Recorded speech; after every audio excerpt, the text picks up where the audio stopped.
El sermón pasado lo llamamos una designación genérica o general de nuestro estado natural.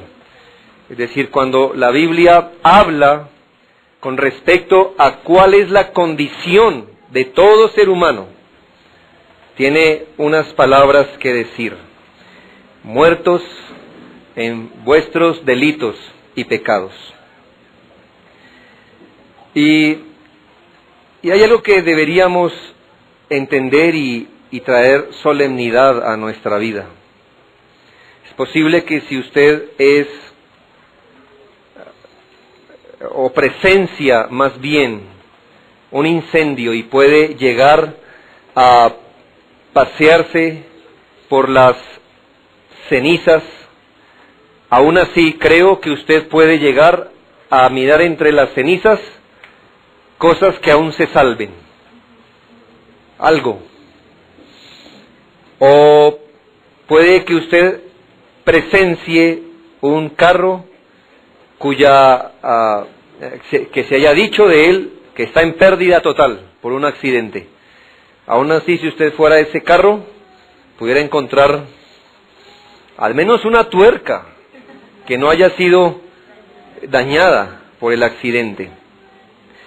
Pero cuando usted y yo leemos con respecto al estado natural, lo que la palabra de Dios nos dice aquí en Efesios 2, del 1 al 3, usted pudiera preguntarse qué cosa de esta descripción es rescatable. No hay parte de esta descripción que sea algo bueno, no hay en ella algo que salvar. Lo grave de lo que vamos a estudiar hoy no es que aquí se describa a ciertos hombres entre la sociedad. Lo que aquí está descrito es la descripción que Dios mismo ofrece con respecto a todo ser humano en su estado natural, es decir, tal cual como viene a este mundo.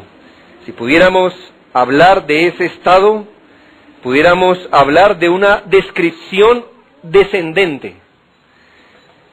Es posible que si viéramos cómo un avión se precipita a tierra dando espirales, usted puede estar seguro de esto, que entre cada espiral que este avión esté dando, más fuerza acumula para estrellarse contra el piso.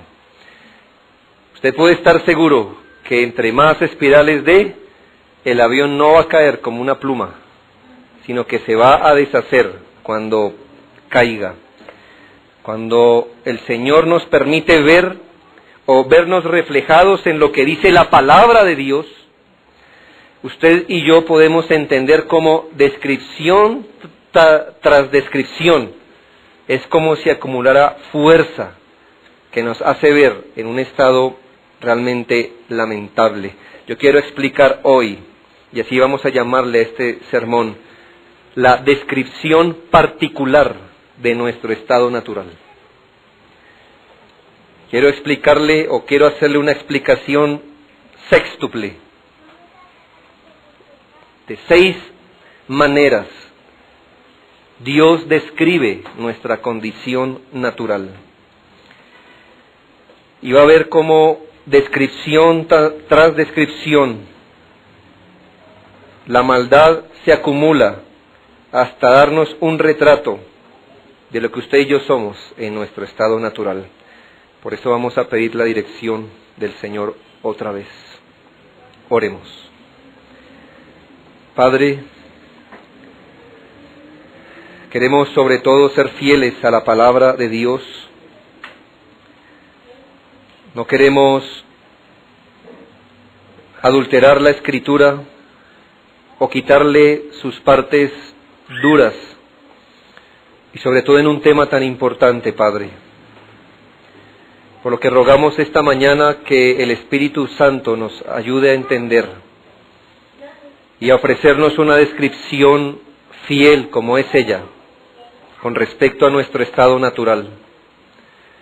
Permite que esta información no sea un dato intelectual que atesoramos, sino que sea visto con urgencia por todos nosotros, Padre. Que tú quieras hacer esta palabra muy personal, es nuestro deseo, Señor nuestro, en el nombre de nuestro Señor Jesús. Amén. Amén. 6 cosas describen nuestro estado natural. Primero, un estado. Según la Escritura, todo ser humano se encuentra bajo un estado particular. Y este estado lo estudiamos la vez pasada, pero solo quiero recordarlo. Cuando la palabra de Dios habla de nosotros en algún estado, usted sabe que la materia puede estar en varios estados, ¿no? Que líquido, que sólido o gaseoso. Bien, nosotros podemos estar, y cuando la Biblia nos ve a nosotros en un estado, ¿en qué estado nos ve el Señor? Dice la Biblia en el versículo 1, muertos en vuestros delitos y pecados.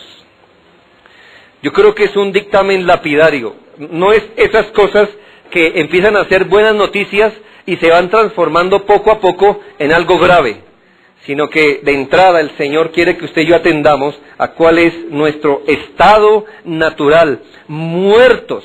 Y es una clase de muerte vergonzosa. No es aquella muerte que trae gloria, como habrán muerto algunos mártires de la historia, como héroes. No es ese tipo de muerte, es una muerte vergonzosa porque tiene que ver con muertos en delitos y pecados. Es estar muerto en su propia inmundicia. Es algo así como estar muertos en medio de nuestra propia putrefacción. De eso se trata.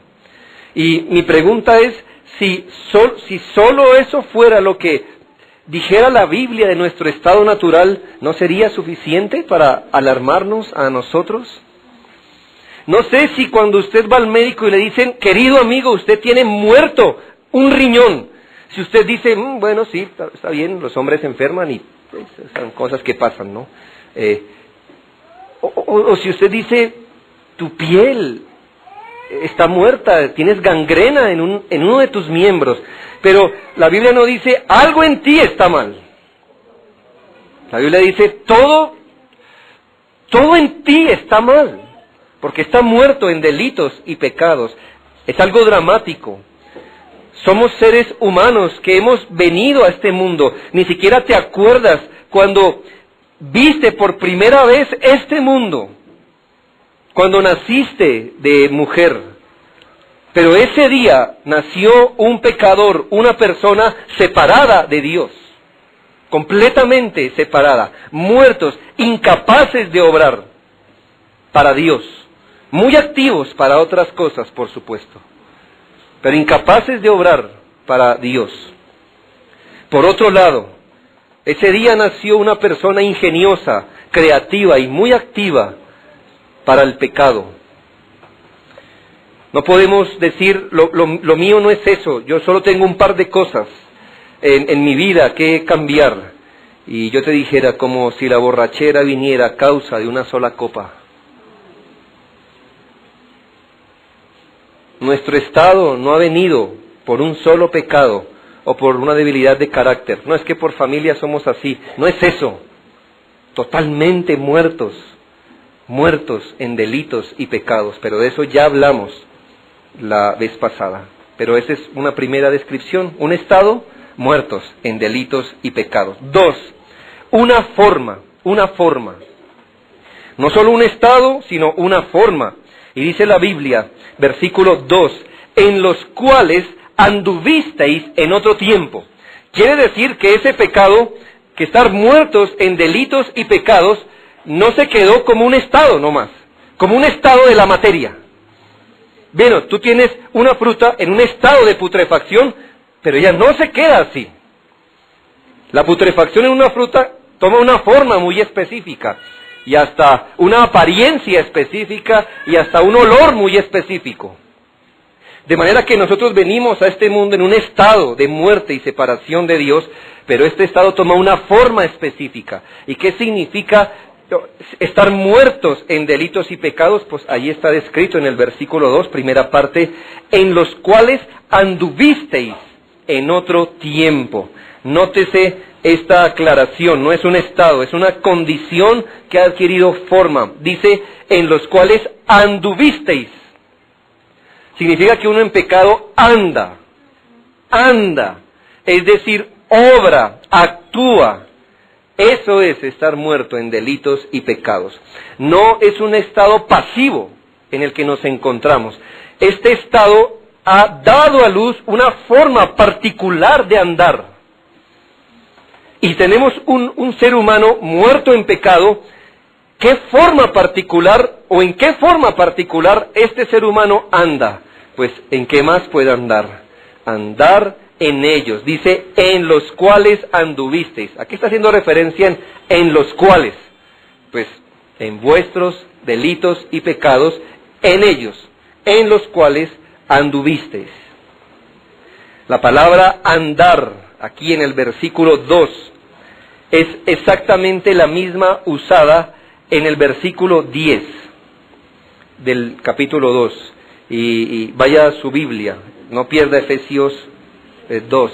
Dice, porque en el caso de los hijos de Dios, porque somos hechura suya, creados en Cristo Jesús para buenas obras, las cuales Dios preparó de antemano para que anduviésemos en ellas. Es la misma palabra usada.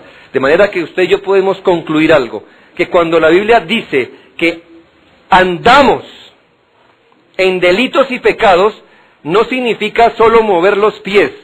Está haciendo referencia a una forma particular de obrar. Una forma particular de obrar.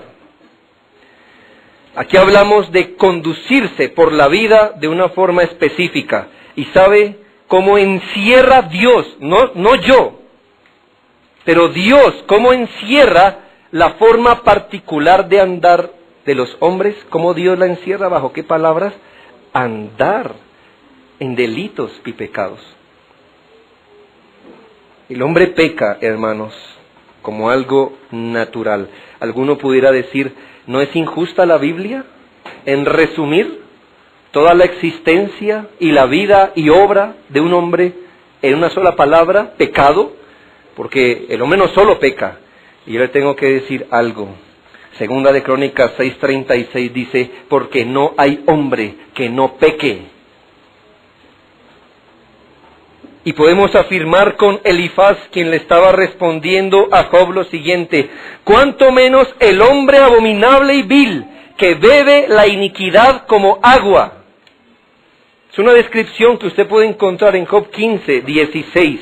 El texto señala, entre los cuales vivimos en otro tiempo, es decir, en medio de los cuales, metidos en nuestros delitos y pecados, anduvimos en otro tiempo. Así que no está hablando aquí de una forma particular de pecar. La Biblia no dice que estuvimos andando en una forma particular de pecar. La Biblia resume nuestra vida como una forma particular de pecado. Todo y cada una de las cosas. Cuando usted y yo hablamos de un día cuando no pequemos, estamos hablando de cosas que no sabemos. Porque toda nuestra experiencia de vida, desde el nacimiento, se ha dado en el contexto de pecado. La teología ha tratado de explicarnos muy bien tantas formas como usted y yo podemos andar en pecado. Pecamos cuando obramos, ¿sabía? ¿Sabía que ninguna de nuestras obras es tan perfecta como Dios la quisiera? Así que obramos cuando hacemos. Pero pecamos cuando hacemos, También pecamos cuando pensamos. Dice la Biblia que el hombre natural solo piensa en las cosas de la carne. De manera que pecamos cuando hacemos, pecamos cuando pensamos. Es más, la palabra del Señor afirma que pecamos cuando nuestro corazón se mueve hacia algo que no no es aprobado por Dios. Eso, en otras palabras, quiere decir que pecamos cuando sentimos. Pero hay un pecado peor de todos, y es cuando pecamos, cuando no hacemos. Son los pecados de omisión. Cuando Dios dijo por allí, y nosotros nos quedamos exactamente aquí. De manera, hermanos, que no es que usted diga, no, son unos errores de carácter lo mío. Son baches de personalidad. Hablamos de andar en toda especie de mal, como le llama la Biblia. Ahora, yo quiero enfrentarlo a usted, porque tal vez usted diga, no es mi caso.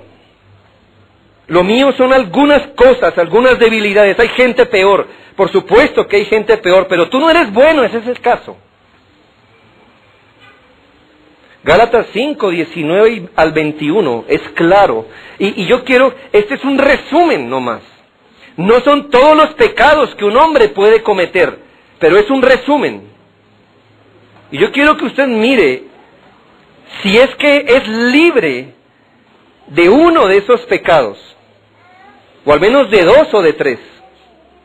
Gálatas 5, 19 dice, y manifiestas son las obras de la carne. Eso quiere decir que las cosas que vamos a describir no son producto del diablo operando en un alma, no. Son las cosas que operan en nosotros mismos sin la ayuda de nadie.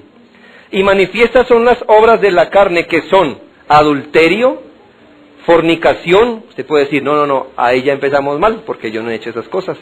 Si usted lee la Escritura, el Señor Jesucristo dijo, y cualquiera que mire con codicia a una mujer, no podemos decir, y cualquier mujer que mire con codicia a un hombre, ¿qué dice la Biblia? Ya adulteró con ella en su corazón. Así que si ha tenido una mirada lasciva, malintencionada, usted está dentro de los que han adulterado o fornicado. Pero sigue el relato. Inmundicia, lascivia, o sea, pensamientos lascivos, adúlteros, fornicarios en su mente. Idolatría. ¿Sabe que la idolatría no simplemente tiene que ver con tener ídolos de madera o piedra? Yo veo que estamos en una sociedad que idolatra el deporte, que idolatra el dinero, la moda, hechicerías, enemistades. Usted dirá, no, en hechicería ya me quedé yo, porque yo sí no soy, hermano, no es agorero, tal vez, no tiene agüeros, no está libre de un amuleto, algo así, aunque sea un amuleto mental. ¿Piensa usted que eso le pasa por encima? ¿Acaso hasta los niños no dicen, tengo una moneda de la buena suerte? Cosas así. ¿No es eso un amuleto? Es poner la confianza en cosas distintas a Dios. Enemistades, ¿alguno ha peleado aquí? Pleitos, celos, iras, contiendas, disensiones, herejías. Todos vinimos a este mundo pensando bien del Evangelio. Envidias, homicidios, y le recuerdo que también hay un homicidio mental, según nuestro Señor. El que aborrece a su hermano es homicida, dice la Escritura. Borracheras, usted dirá, no, yo no me he emborrachado, pero yo te pregunto, ¿te falta dominio propio? Pues es lo mismo, carecer de dominio propio, porque esa es la raíz de la borrachera. Orgías y cosas semejantes a estas. Nota que no era una lista completa, sino solo un ejemplo. Cosas semejantes a estas, y dice la Biblia, acerca de las cuales os amonesto, que los que practican tales cosas tienen un bache en su carácter. No entrarán al cielo. No entrarán. ¿Con cuántos de estos tuviste que chulear diciendo, yo soy esto, yo soy esto, yo soy esto? No excuses tu pecado. Tu pecado no es que tienes dos o tres cosas que cambiar. El pecado significa que todo en ti es corrupción. Todo en ti es corrupción. Dios te puede mirar a los ojos, aún a los niños, y decir, has andado en delitos y pecados. Si algo resume tu vida, es una forma particular de obrar bajo pecado. 1, un estado. 2, una forma. 3, una medida, o un parámetro, o una pauta Bien, no solamente tenemos que somos pecadores y hemos andado en pecados, sino que note la descripción del versículo 2. Siguiendo la corriente de este mundo, conforme al príncipe de la potestad del aire, el espíritu que ahora opera en los hijos de desobediencia. Así que hablamos de una pauta, como una medida, cómo es que hemos andado en delitos y pecados. Yo quiero hacerle una ilustración. Son como, o esto se me parece a los pasajeros de un tren. ¿Hacia dónde se dirige el pasajero del tren? Pues hacia donde va el tren. Y yo le hago otra pregunta. ¿Y hacia dónde va el tren? Hacia donde los rieles lo lleven. Ahora, si yo pudiera sacar alguna alusión o un símil a lo que estoy diciendo, yo diría que el mundo es el tren y los rieles es Satanás. De manera que toda la humanidad va montada en el tren del mundo y el tren del mundo va exactamente por donde Satanás lo está conduciendo. Por supuesto que aquí no nos están describiendo buenas noticias, buenas cosas. Tenemos un hombre pecador, muerto en delitos y pecados, subido en el tren del mundo, llevado por Satanás. Y les recuerdo que estamos hablando de la descripción que la Biblia hace de nosotros, no de algunos de nosotros. Ahora, quiero que entendamos la palabra mundo. Cuando dice la Biblia, siguiendo la corriente de este mundo, ¿qué es la palabra mundo? Pues déjeme decirle que no es mundo, el planeta. Los cristianos no andamos peleando contra el planeta. No somos antiecológicos, no lo somos. Así que, nosotros estamos peleando con el mundo y con las huestes del aire, o sea, las nubes, el aire, esa no es nuestra lucha. A veces la Biblia usa la palabra mundo para referirse al planeta, por supuesto, pero en este texto, o más bien cuando la Biblia habla de una forma fea del mundo, no se está refiriendo al planeta, se está refiriendo a todas aquellas ideas, filosofías, maneras de ver la vida, maneras de pensar, de definir las cosas, no solo aparte de la Biblia, sino en contra de ella. Eso es el mundo. De manera que, y no nos queda difícil pensar qué es eso. Es como si Dios dijera, mira, esto es así. Y el mundo sabe qué dice, no solamente dice, no, eso no es así, sino es contrario a lo que tú dices. Le voy a hablar de un principio, al menos un principio del mundo. Según lo que tú has escuchado, no hay que esforzarse mucho. ¿Qué es ser un líder?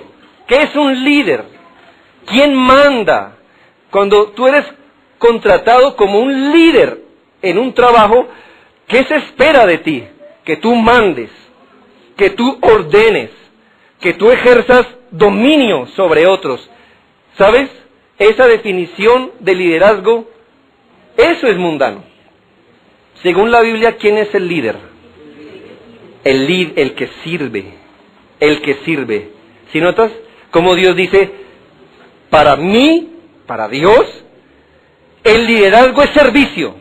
Y entonces el mundo dice, no solo es servicio, es señorío sobre otros. ¿Ya ves? Y así también me la sé con amor, con éxito, con lo que sea. Cualquier cosa que Dios haya dicho, esto es esto, el mundo dice, no solo eso, sino en contra de eso. ¿Por qué pensemos en la palabra amor? Si yo le pregunto a un muchacho que tiene una novia, eso no es bíblico, por supuesto, pero ¿y tú por qué tienes novia? No, es que me siento solo, me gustaría tener a alguien con que compartir y salir y comer helado y esto. Esa definición es perversa, porque esa persona piensa que el amor es llenarse ella de satisfacción. Yo tengo una compañía porque me gusta estar acompañado, porque yo quiero, por mí. La Biblia dice que el amor no busca lo suyo, todo lo contrario. totalmente opuesto, ¿no crees? Es que no es ni parecido, no le pega ni al lado. Opuesto. Y eso es el mundo. Cualquier cosa que Dios haya dicho, el mundo no solamente dice, eso no, pero lo contrario a eso. Tú puedas decir, no es mi manera de vivir. Seguro no, pero seguro que si tú piensas que no tienes una mentalidad mundana, en eso compruebas que tienes una mentalidad mundana, porque Dios dice, todos tenemos una mentalidad mundana. El mundo tiene su propio diccionario, su propia manera de pensar o razonar sobre algo.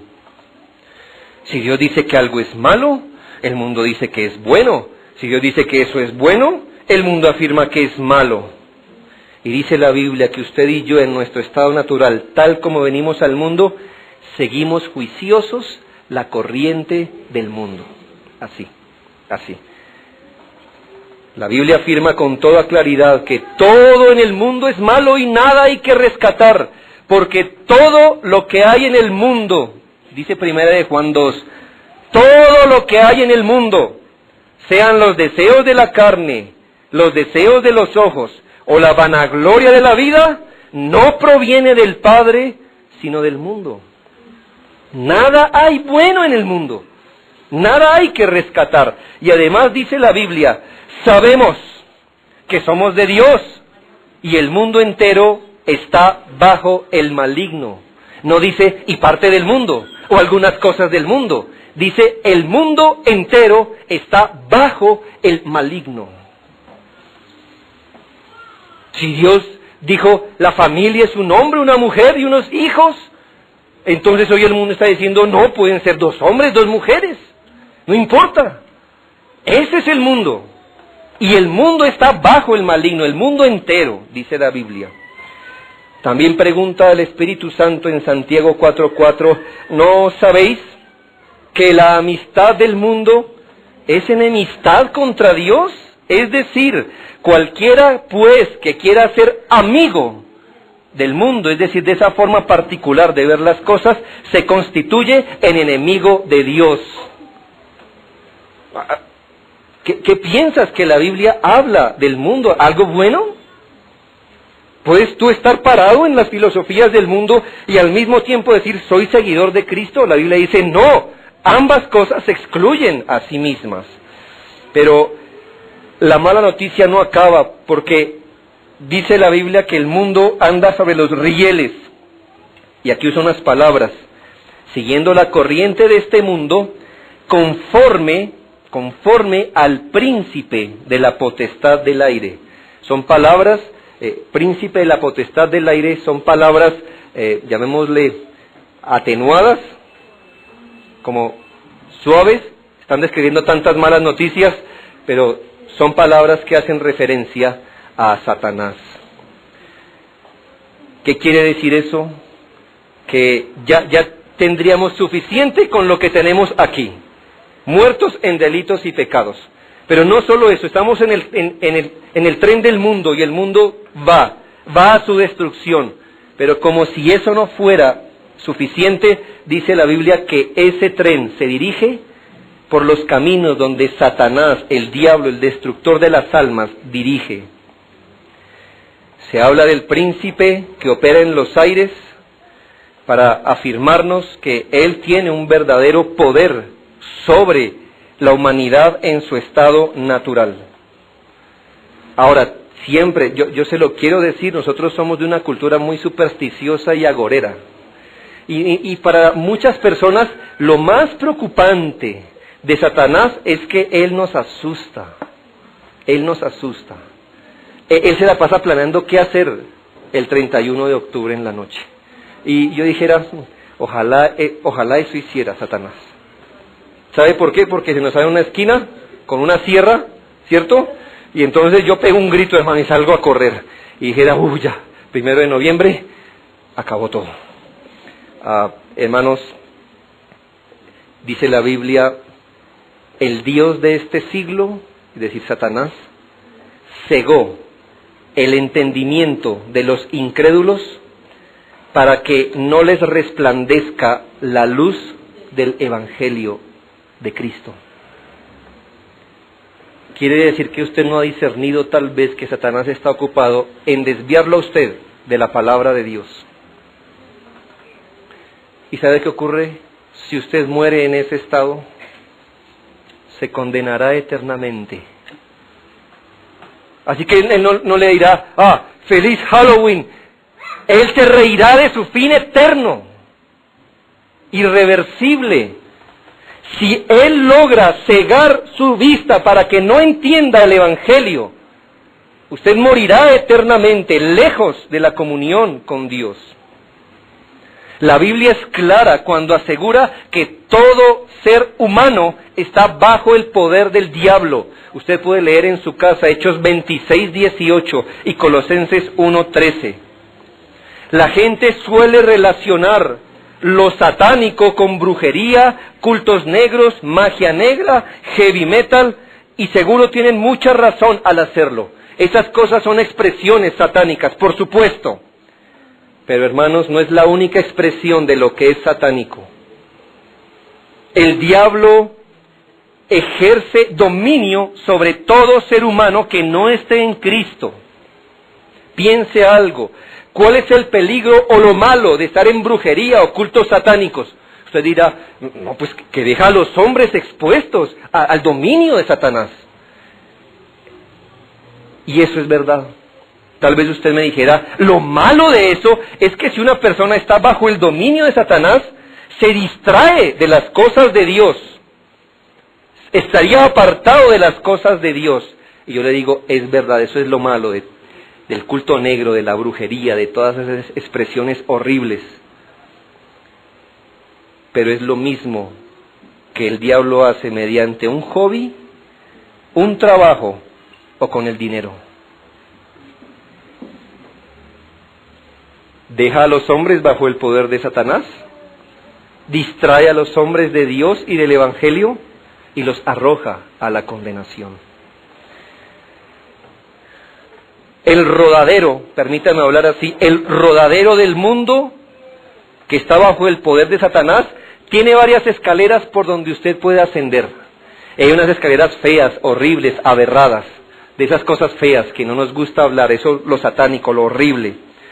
Pero hay escaleras muy bonitas de cristal que suben al mismo rodadero y cuando caes abajo, caes en la misma condenación que otros. ¿Qué diferencia hay entonces, en última instancia, entre tú que practicas la brujería y tú que por tu hobby o por tu deporte no has venido a Cristo por el Evangelio? Ambos están distraídos de Cristo, ambos están distraídos del Evangelio, ambos están cegados a la verdad. Unos van al infierno de las formas más aberrantes y sucias posibles, y otros van al mismo infierno de las formas más elegantes y con porte. Todos en su estado natural estamos en esto. Cuarto, otro espiral hacia abajo. Cuarto, un ambiente. Ya vimos la medida, ahora un ambiente. Dice la Biblia, Efesios 2:3, entre los cuales también todos nosotros vivimos en otro tiempo. Entre los cuales, ¿qué? ¿Qué está describiendo? ¿Qué significa entre los cuales? Mire el versículo arriba. Los hijos de desobediencia, entre los cuales todos nosotros, ¿sí ve que no deja por fuera a nadie? Todos nosotros vivimos en otro tiempo. Esto es muy malo, ¿sabe? Piense en esto. Hubo un filósofo en la Ilustración llamado Jean Rousseau, y él fue emblemático por unas palabras que dijo así: que el ser humano, en el fondo es bueno, en el fondo.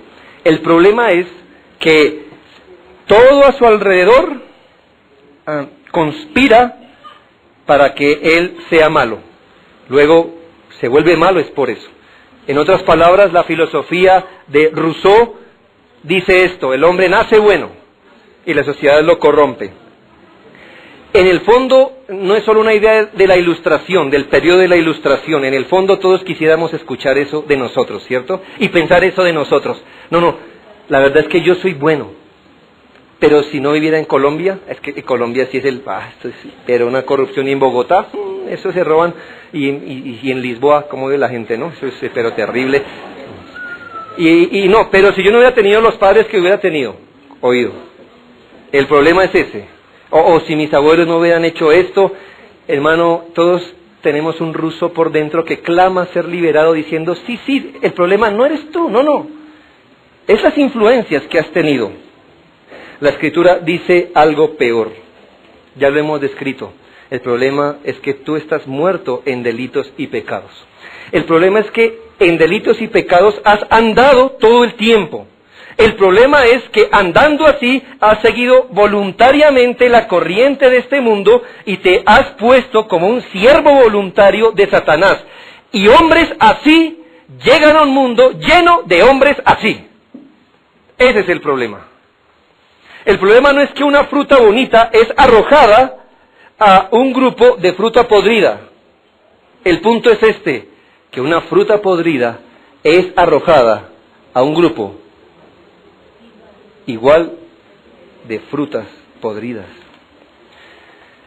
Quiere decir que ya por naturaleza tenemos amor por el pecado y amor por el mundo y esclavitud de Satanás. Y un individuo así viene al mundo a través de dos padres, así, pero más experimentados en pecar. Sus tíos son así, sus hermanos son así, sus primos son así, la iglesia es así y el pastor es así también.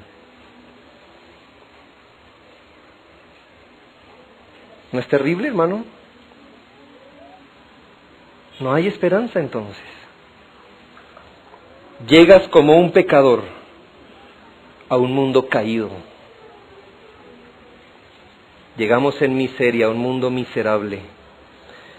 De la forma que yo, corrigiendo a Rousseau, diría, el hombre nace malo. Y la sociedad compuesta de gente igualmente mala, pero más experimentada, lo ayuda a seguirse corrompiendo.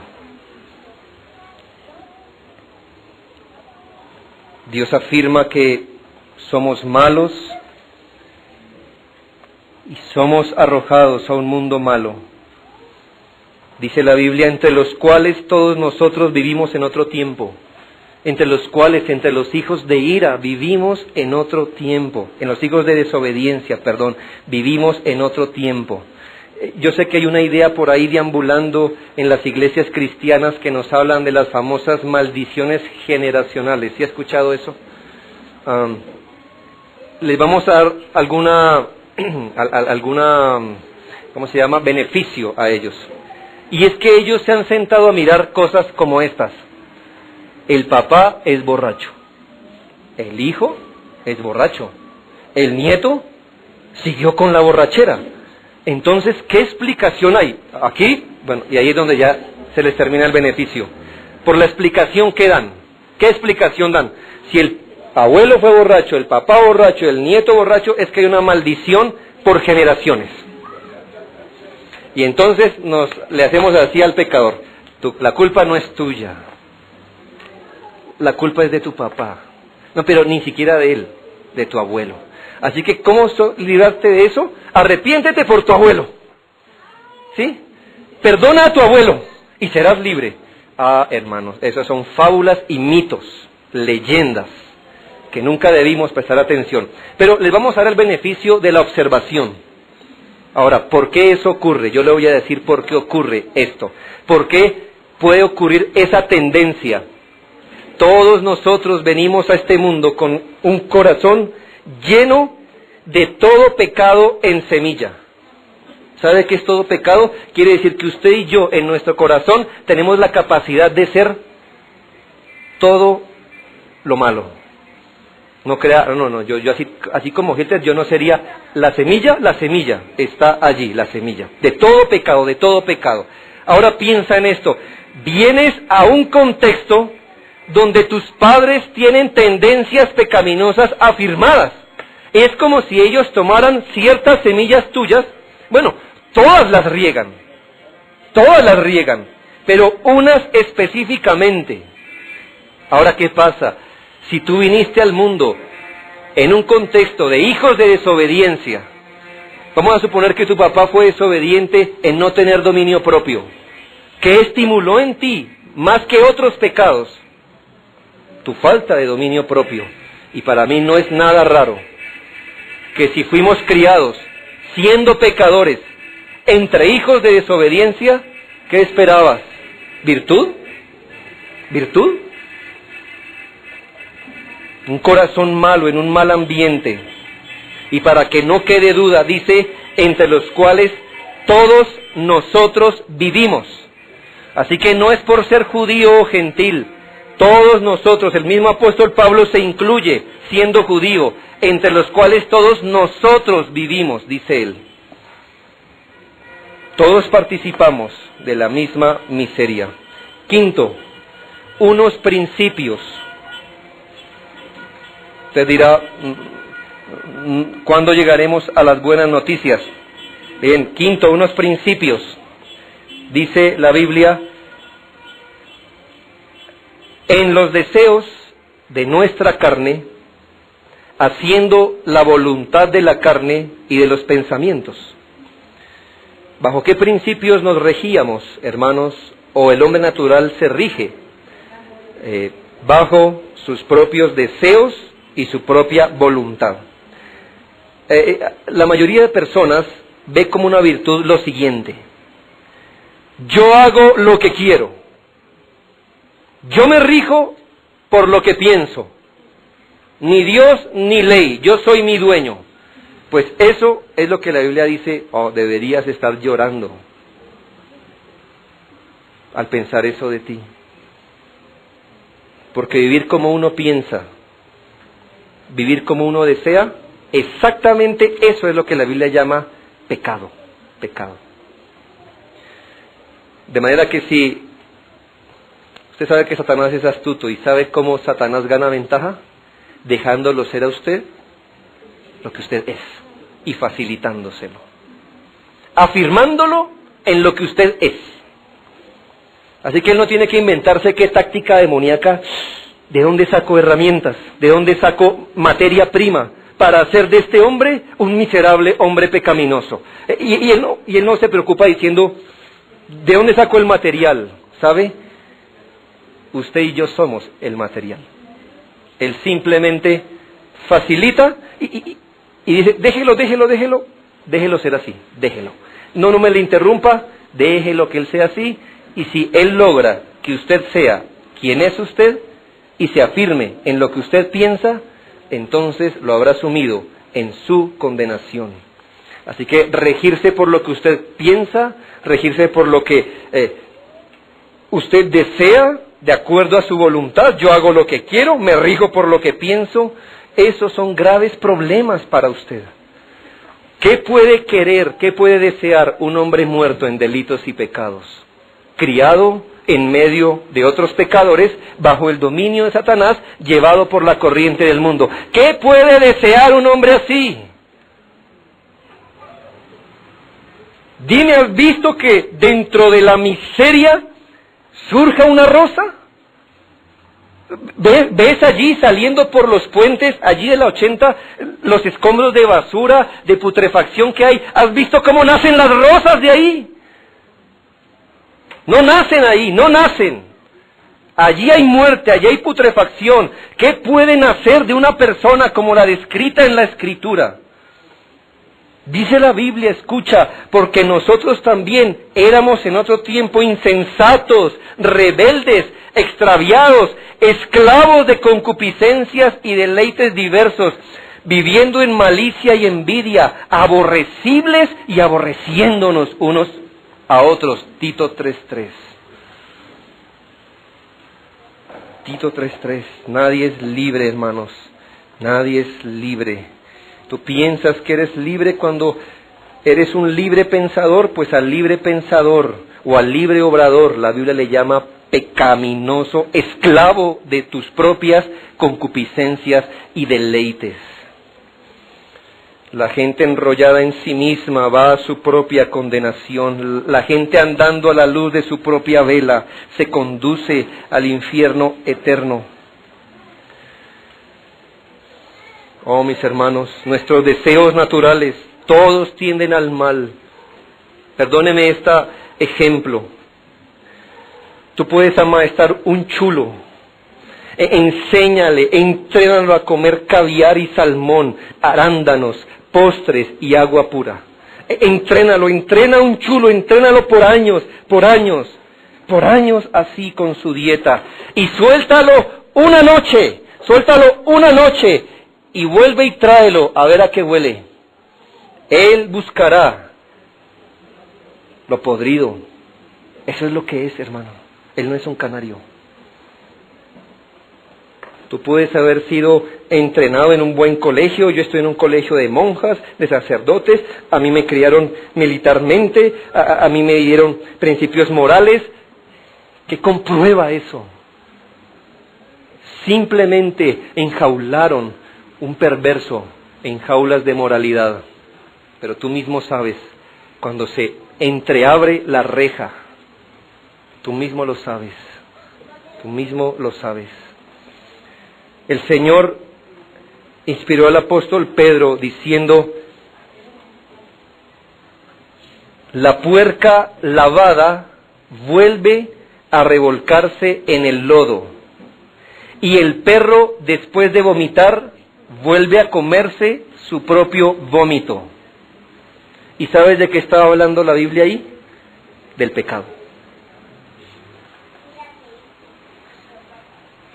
Somos el puerco que se revuelca en el lodo y el perro que vuelve a comer su propio vómito. Sexto, una designación. Y éramos por naturaleza hijos de ira, lo mismo que los demás. No hay diferencia. Otra vez, aquí hay comunión. Criados junto con otros pecadores y junto con los demás pecadores, una designación sobre nuestras cabezas: hijo de ira, hijo de ira. Significa que cuando tú naciste, te lo voy a poner así, dos reclamaron tu paternidad: tu papá y la ira de Dios. Ambos se acercaron al día de tu nacimiento a decir: Él es mi hijo y está bajo mi autoridad. Tu papá y la ira de Dios. Yo escucho que la gente dice: todos somos hijos de Dios. Más precisamente, todos somos hijos de la ira de Dios. Tenemos la ira de Dios como nuestro Padre. Somos propiedad, estamos bajo el régimen de la ira de Dios, de la ira de Dios.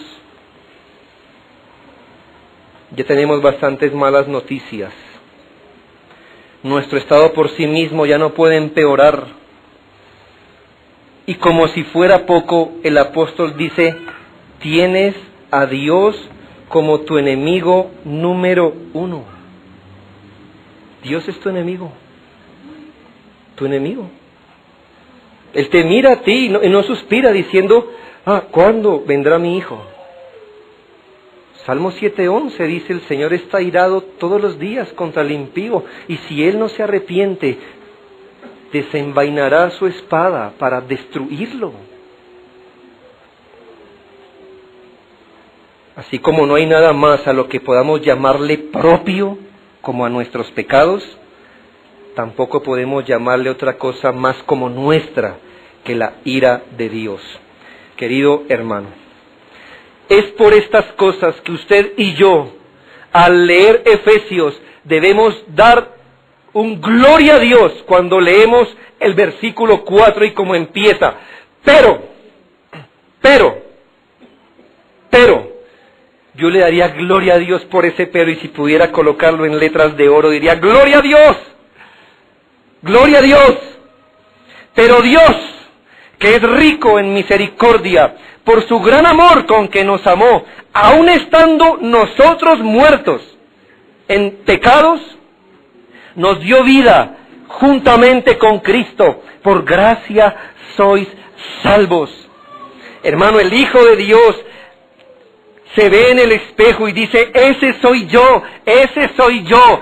Pero llega al versículo 4 diciéndole, pero, ahí no terminó todo. Dios, no usted, no su libre albedrío, no su resolución, no su crianza, pero Dios, que es rico en misericordia, por su gran amor con que nos amó, estando ahí, no nos amó ahora, pero nos amó cuando estábamos muertos, andando en la corriente del mundo, bajo Satanás, estando allí nos dio vida juntamente con Cristo. Por gracia sois salvos. Usted y yo somos ese puerco revolcado, ese perro inmundo que vio la luz un día por gracia de Dios. Y tenemos vida ahora. Usted y yo hemos visto cómo esa espiral de la muerte ha retrocedido ahora. Por gracia sois salvos. Él nos dio vida en la mitad de esas cosas. Recuerde dónde estábamos y allí Él nos dio vida. ¿Cuál es la razón? Yo no veo que la razón sea, y ellos que se dispusieron a ser salvos, ellos que decidieron acogerse al plan de salvación, por eso tienen vida. No. ¿Cuál es la razón? Dios, que es rico en misericordia y amor.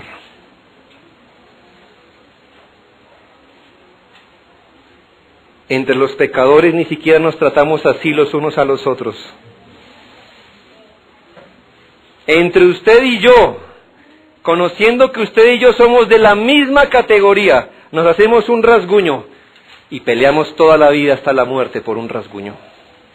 Pero Dios santo, Dios poderoso, Dios de dioses, los ángeles no pueden ver su gloria. También es rico en misericordia y nos amó y nos dio vida juntamente con Cristo.